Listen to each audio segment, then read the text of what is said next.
Okay, guys. Let me go ahead and talk about this. This is DJ Wolf Live. All right. Let's skip the little last second opening, but I want to talk to you young people out there. This is message really for the younger people.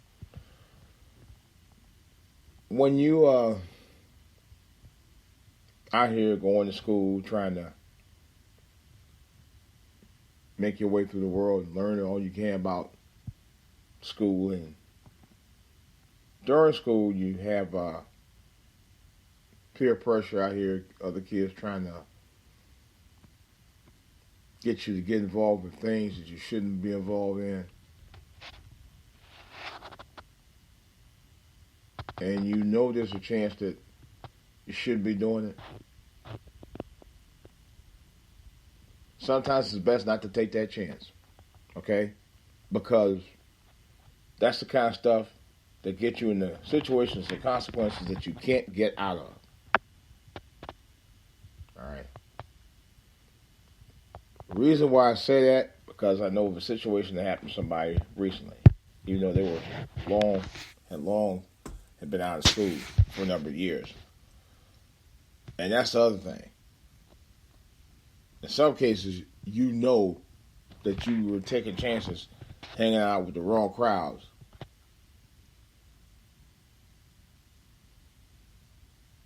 When you're older and you have responsibilities, like you have a family. And I'm going to tell you right up front, once I got into my late 20s, early 30s, and I was raising a family, I cut all of that out. I didn't care if people thought, "Oh man, you just being henpecked because you don't go out and all that, you don't drink, you don't smoke and all that." Fuck that shit. Excuse my French, because I had to do what I needed to do as a father and as a man. You know, all that hanging out, all that stuff, man. After a while, you have other responsibilities you have to take care of. You have priorities at a certain point in your life. You know, one of them starts when you were in school trying to graduate. And sometimes you had to cut them certain friends off at some point. Sometimes you have to do that. You know.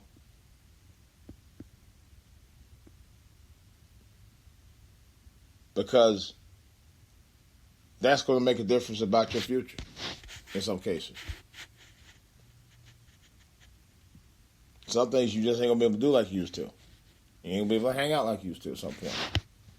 You know. Sometimes responsibility is better than certain consequences. I can tell you that right front.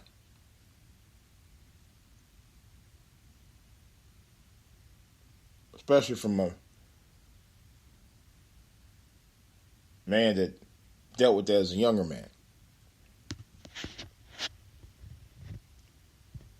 People going to say what they're going to say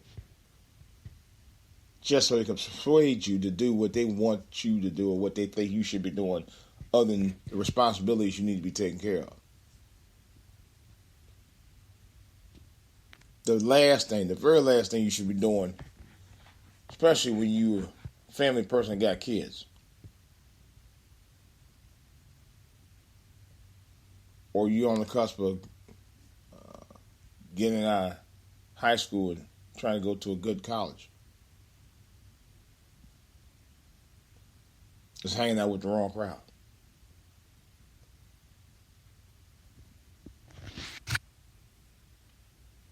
See,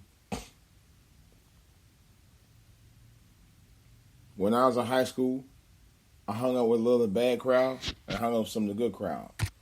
The crazy part about it, the people who I hung out with that was part of the good crowd was going to one school. I was at the other school with some of the bad crowd.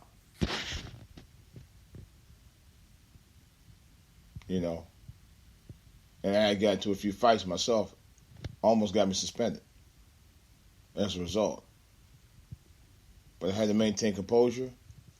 I didn't get suspended as a result. I cut those people off and I graduated high school.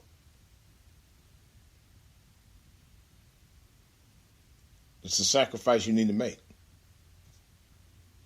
You know, because some of those people ain't never going to change. Some of those people are never going to grow out of it. Even as adults. There's adults that I had to cut off. As an adult myself. Because they never grew out the situation they should grow out. Never matured. And they do the same old stuff they were doing now that they did 20, 25 years ago. Trust me, I know this for a fact. I'm not just talking. I know from personal experience how some of these people are. Some of these people see that there's a chance you're going to make it through life doing the right thing. And they get jealous. They don't want you to succeed. I had a friend of mine years ago, and I told him what I was doing for a living and all of that. And he was like, "No, man, you ain't doing that. You ain't doing that, man. Get out of here." You know. But it's funny because he's the same dude when I joined the military in 1986 was like, "Man, yeah, do your thing, man." You know. But he just kept saying, "Well, I don't want to leave my mama. That's why I wouldn't go." Hey, I left mine. Best move I ever made. For a number of reasons. You know. So my mother was fine. You know, they were still married at the time. So what else can I do? Find my own destiny, man. You know. Live my own life. See, a lot of these people out here, and people I know, and people you probably know, they live their life, or they try to live their own, do their own destiny, you know, or how can I put it? You try to live your life for your immediate family. And sometimes that's not always the case. Sometimes you have to live your life for yourself. You know. Matter of fact, most of the time you should. How else you going to have a career of your own? How else you going to live on your own? How else you going to be able to at some point get a career and start a family on your own? You know? Not saying that you're going to abandon your family. You know? But at some point you do have to branch off. You do have to leave the nest when it's the right, appropriate time for you to leave. That means when you graduate from high school and you decide you want to go to a 4-year college or the military, don't linger about it. Now, see, that was the thing that I did. I mean, now, granted, I did go to college at some point. I did further my education. I went to Job Corps. Then I went to college. And then at the age of 21, I went off to the military. And that's when I actually left home. I left home at 21. And I know some people, even my old dad, at some time saying, "Hey, you're leaving late, man. You're still a late start." But really wasn't that late. I was already doing other things before that. But I wanted to make sure that I had the education that I needed to back me up before I went out into the world. You know.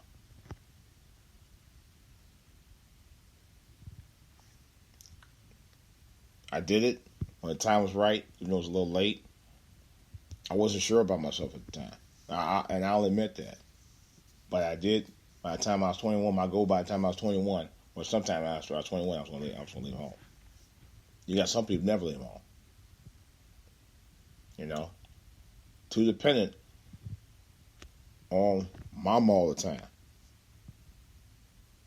And they get too old to be doing that. I've known people who do that.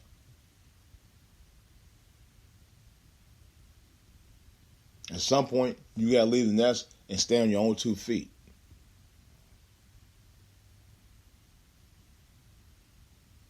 At that point, you don't need to. You should. And in fact, really, you do need to, really. You need to. And you're supposed to. But the one thing I can honestly say that you shouldn't do is let people influence you not to stand on your own 2 feet, not to try to get that education, you know. And it doesn't have to be education in terms of a college degree. I didn't finish college. I went in the military. You know, I also took up a trade later on at a technical school. You know, college ain't for everybody. It's not. Unless you get really good grades throughout school, it ain't always for you. You know, it ain't for everybody. You know, there are other options. But while you are in school, you need to learn. I will say that. Learn all you can. I was just telling my son the other day, a lot of these jobs right now are requiring you to have a certification in IT. And as a matter of fact, other jobs as well. But IT now, more and more IT jobs, and this is what I know for a personal fact, are requiring you to have a certification or certifications in at least 1 or 2 areas of that required position. You don't need college for that, but you damn sure need to study to get that certification. And I mean study hard, because it can be obtained. You know.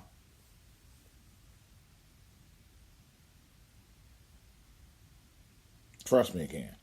But you got to really study. You got to shut everything off and get into that book, and get into that book, and get into that book. Bottom line is, people, if you want to succeed, you can't just wish it up.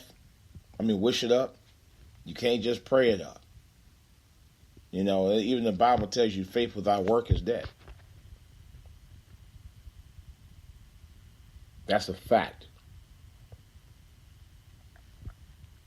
In other words, you can't rely on just prayer alone. You can't. Prayer does change things, but not without work. That's my number one advice on that. Number 2 is cut off the bad vibes around you. If you got to cut off friends who about the bad vibes, cut them off. Hit the books. You know. Go out there, you know, and study. And get them certifications, man. And move on, move up with your life. Stop letting people drag you down. That's the third thing. Because you got people that will do that. They see you trying to do something, and they will try to drag you down. Let me tell you a story that I rarely tell. When I was in the military, back in the late 80s, I had was right here in the DMV. And I remember I called my dad. And I told him that I was considering staying down here. And the reason why I considered staying down here, because the opportunities that I had, that I saw, that I never saw when I lived in Cleveland. Because when I lived in Cleveland, the opportunities that they had for people who had migrated and came up to live in Cleveland during those migration years, when black folks was doing the big move from the south to the north, where those opportunities were there, they were drying up by the time I kind of came of age. Those jobs were going away. They were shipping those jobs overseas.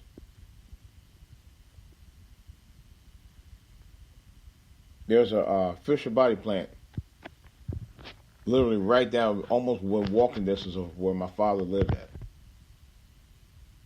in Collinwood. I mean, walking distance, probably about no more than 10 minutes. And I was a kid, I used to say, man, I'm going to try to get a job there. By the time I got a little bit of age, but really before I even got to high school, them jobs were gone. Many of those factories and plants Fisher Body, Eaton, even when my dad worked at downtown at the salt mines. Those jobs switched out, got more technical, and went away.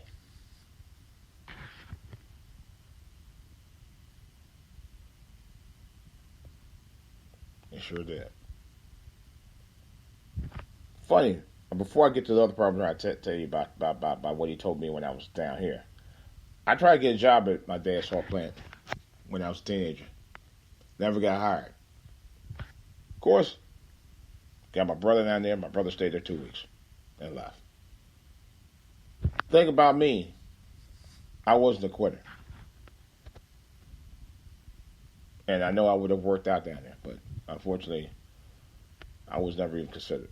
But that's another story. But this leads to my story here. When I was able to see the opportunities I had, even in the military, my dad, and I called him up, and I told him I said I was considering staying down here. Before I got a chance to even tell him about that, I saw opportunities down here because I saw people was hiring everywhere at the time down here. I mean, everywhere. And this was 1988. Or I think, no, it was 89. I was around 89, 88, 89. But anyway, so as I was telling him, I was trying to tell him that, first thing he said was, man, this is just before I get out, military. And as soon as I told him, was telling him about that, he's like, and I quote, you don't need to be down there. My heart kind of sunk, man. Now, this is a person who always told me, about being a go-getter. Taught me about that. And yet, it was like you were trying to pull me back for your own personal gain or your own personal reason. Or you feel that I needed to be back in the city.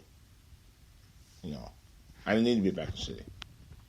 The reason I left Cleveland in the first place because of the negativity that I saw and the surroundings that I had to deal with. Now, don't get me wrong. I love that city. I still do. I love going to visit.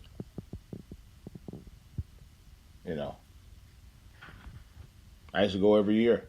Sometimes I go 2 times, 3 times a year.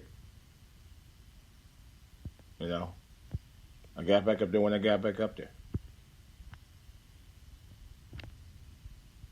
But there was a lot of negative stuff that was going on, especially years when I, got a little older, to a point where I just didn't want to do it. I didn't want to live up there trying to fight to, get scrapped. I went downtown one time to try to apply for a job. Of course, it was a Burger King. There were like some 600 applicants that was down there. This is downtown. I think the city was hiring, something like that. And I just gave up. I said, forget it. I just left. I said, I can't. I'm just like it'd be like grasping for straws.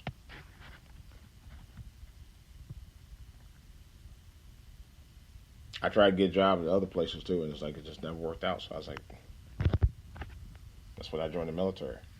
I said, at least I know I get 3 square meals a day.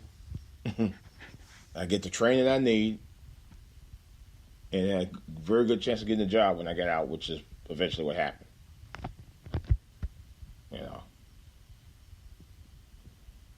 But I think part of it may have been because my dad may have been jealous of me. I don't know. I don't even know why I'm talking about this, but I had to get it off my chest.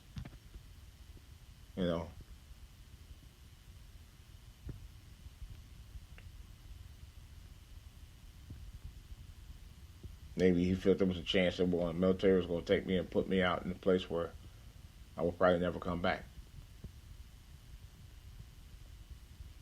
And maybe he thought he didn't believe in me, that he thought I'd be able to handle the pressure on my own, which is what I really thought. He didn't think I'd be able to cut the mustard by myself.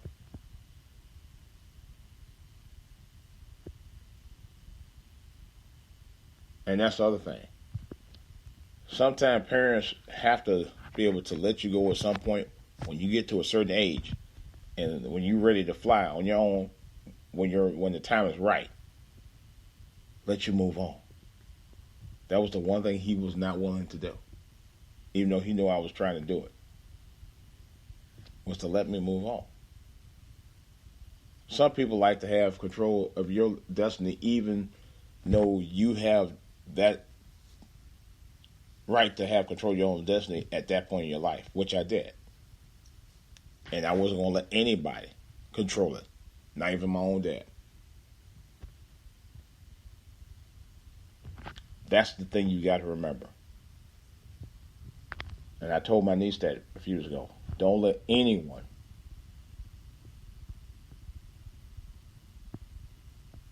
and I mean no one, change the integrity of you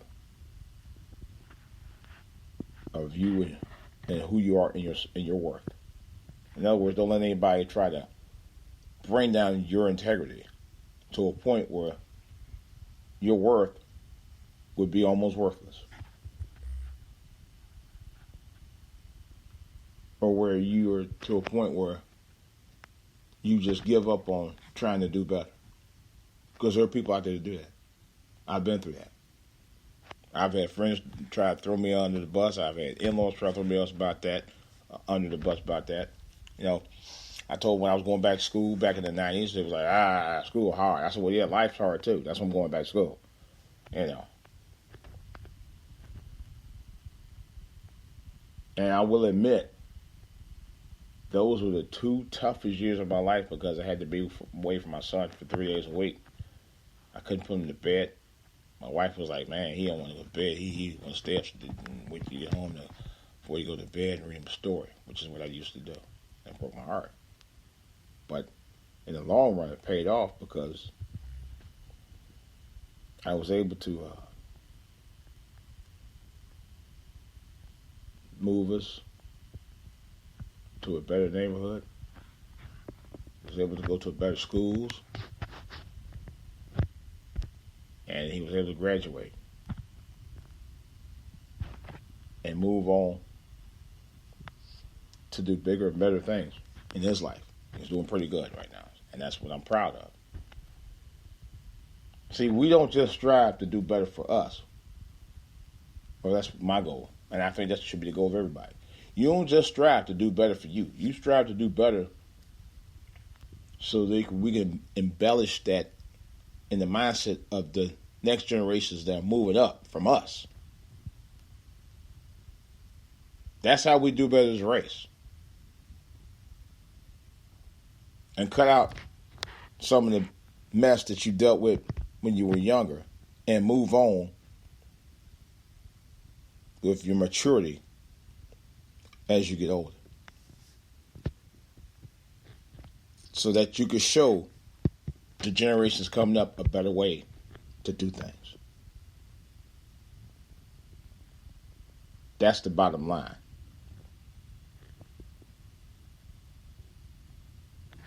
This is where I drop the mic. It's DJ Wolf. I'm hoping you get a little something out of what I was talking about for the last 20 minutes or so. I know it ain't much. Some of you say, well, I already know what I need to do. Well, if you do the right thing. I'm out.